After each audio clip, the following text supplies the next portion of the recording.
In the hills outside of Pittsburgh, a wooden coaster has been running for a little over a century, and it's not the tallest or the fastest, but it is one of the most important ones ever built. It has personality, and of course, this is Jackrabbit at Kennywood.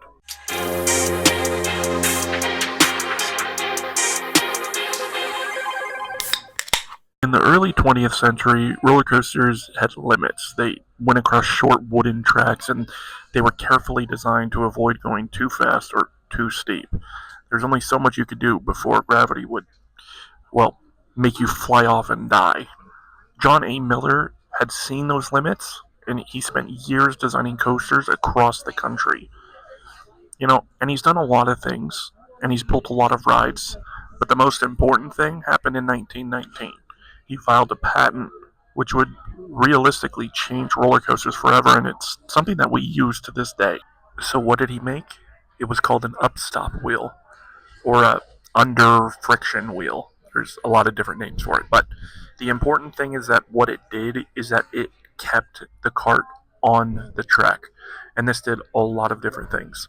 Things that led to inversions or faster speed or harder drops, things like that, wouldn't have been possible before this. And the thing that we call airtime, the thing that a lot of people judge coasters on, was finally possible due to this little wheel underneath that, in all honesty, I'm just surprised was not created up until this point. And that was one of the great things about this guy because everything that he made and all of the innovations that he's done was made based off of safety. And then it's not pushing that safety to its limit. It's like using the strong suits of the safety in order to create a thrilling ride. And that's why like a lot of people consider him like the creator of the modern roller coaster. So he created the wheel in 1919, and then in 1920 in June, him and his business partner Harry C. Baker, they brought the wheel with them and they created the roller coaster known as Jackrabbit at Kennywood, which is just outside of Pittsburgh, Pennsylvania. And you know what? They didn't build tall, but they built very smart. They used the natural slopes of the land, and instead of adding height, they used the terrain to build speed. Now, here's the important part: there is a sharp descent right after the first drop that really feels like you're being jumped like a jackrabbit. And that is what created airtime, one of the first, and it's what got people addicted to that feeling. And 100 years later, you can go back and you can ride the same ride that somebody has ridden in 1920, and I just think that's great. And it's not just me and modern riders who think that this ride is really great. Even the reception at the time was just incredible. I mean, even a newspaper in the area called it $50,000 worth of joy, which it just goes to show that that was an insane budget at the time. But man, did they deliver for that price. So, we've talked a lot about this ride's history and its potential. But what is the ride actually like? See, I was gonna make this like narration where I give you a play-by-play of exactly the ride, but I'm just gonna show you. So here you go. Turn, smile for that double dip.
So let's talk about the point of today's video, which is personality.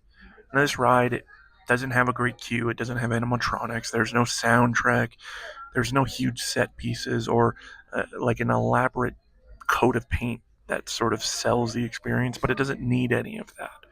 You can feel it in each way that it moves and the way that it dips into the hills before the even lift hill starts. It's like it's ready to get going, like a jackrabbit. And when you turn the first curve at the top, you hit the first drop, and that's great. That's a good drop. But then right after that, before you even have time to breathe, that double dip just it pulls the coaster out from under you. You get some incredible ejector air time, and it pulls you right down and really gets the ride going. Now, I mean, look, it's not flashy. It's not like a revolutionary like piece, but it is perfectly timed. And when you look at this ride, it's very unassuming. And a century later from it being created, it still gives the same sort of atmosphere that you want. It reminds me of those short stories where, it sets up a world and then hits you with a gut punch and leaves you wanting to either read it again or read more. It just hits every time. So let's talk about the double dip, which is where this ride gets its name. You rise up and you suddenly fall twice in a row, back to back, and the second drop coming just as you're recovering from the first. But here's like where it becomes a jackrabbit is that it's not smooth and it is a backbreaker. If that you're not into those kind of rides, I suggest avoiding it. But it's not smooth. It feels like two hops moving along the ravine where the ride takes place, and it's almost like it's trying to leave the track. I wouldn't say that it's like ejector airtime, but it definitely feels like a jackrabbit hop. And sometimes you get off of a wooden coaster, considering all of those things, you're like, man, what great drops, what great airtime. But you don't really feel that with this ride.